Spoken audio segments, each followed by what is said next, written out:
the first part of the legend about the demon Asmodeus and King Solomon ended with Asmodeus deceiving Solomon and taking away his ring and throwing him far away from Jerusalem. Solomon was forced into poverty and begging for alms.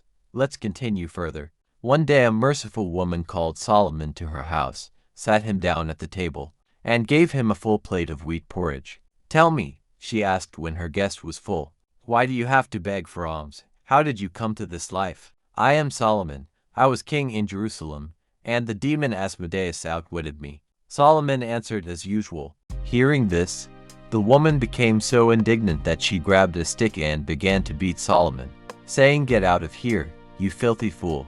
How could you say such things about yourself? King Solomon is sitting on his throne in Jerusalem, in shining glory. And yet there were two men in one city, one rich man and one poor man who, when they heard Solomon call himself king, thought, 'What if it's true? Who knows? Maybe something bad really happened in Jerusalem and Solomon was deposed from the throne without telling the people. But if he is really a king, then he should be honored as a king.' One day a rich man came to Solomon and invited him to his house for a meal. But, he asked, be careful not to be followed by street kids, or if they start throwing stones at you, they may break the windows of my house." Solomon heeded this request and arrived at the rich man's house without anyone noticing. A sumptuous table awaited him in the house, good wine, many skillfully prepared dishes of fish, meat and poultry. At the table, the rich man talked about how Solomon had lived in the days of his reign, what power he had, what he had eaten. Solomon became bitter at these reminiscences, so that a piece of food stuck in his throat and all appetite disappeared.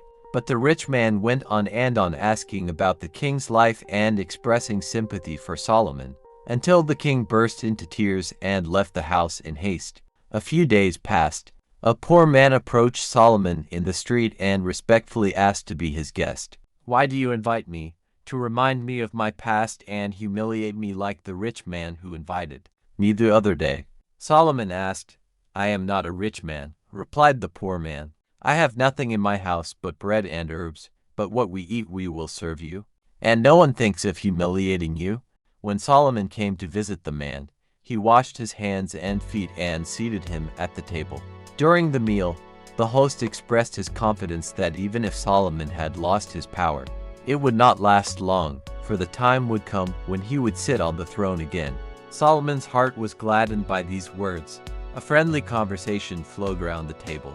And then, to make the guest happy, the poor man asked his two little sons to sing and dance. Solomon stayed up late into the night with the poor man, laughing heartily and beating his palms in applause for his children.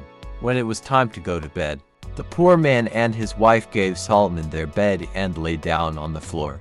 Then, as the viewer can guess, Solomon's wanderings took him to Ammon, the capital of this vassal kingdom. Here he once helped the king's cook to carry things from the market, and he left the former king in charge of the kitchen. Once Solomon volunteered to help in the preparation of dishes, and since he knew many culinary secrets, the food he prepared pleased the king so much that soon Solomon was appointed first assistant to the chief cook. In short, his life was gradually getting better. But one day the young princess Naamah came into the kitchen and fell madly in love with the assistant cook. When she told her father, who was her chosen one, he became furious and at first wanted to execute both lovers, but then changed his mind and ordered to take them to the heart of the waterless desert and leave them there. With great difficulty Solomon and Naamah reached the city, and here Solomon began to fish to feed himself and his wife. One day Solomon caught a big fish in his net. He brought the fish home to his wife. Naamah began to clean it and found a massive gold ring in her stomach and handed it to her husband. As soon as Solomon saw this find, he recognized it as his magic ring, which the demon Asmodeus had insidiously taken away from him. The king realized that 4 years of wandering he had atoned for his sins and could now return. For the conclusion of this story of Solomon and the demon Asmodeus, see the next third installment. Evil takes many forms, but its essence remains the same.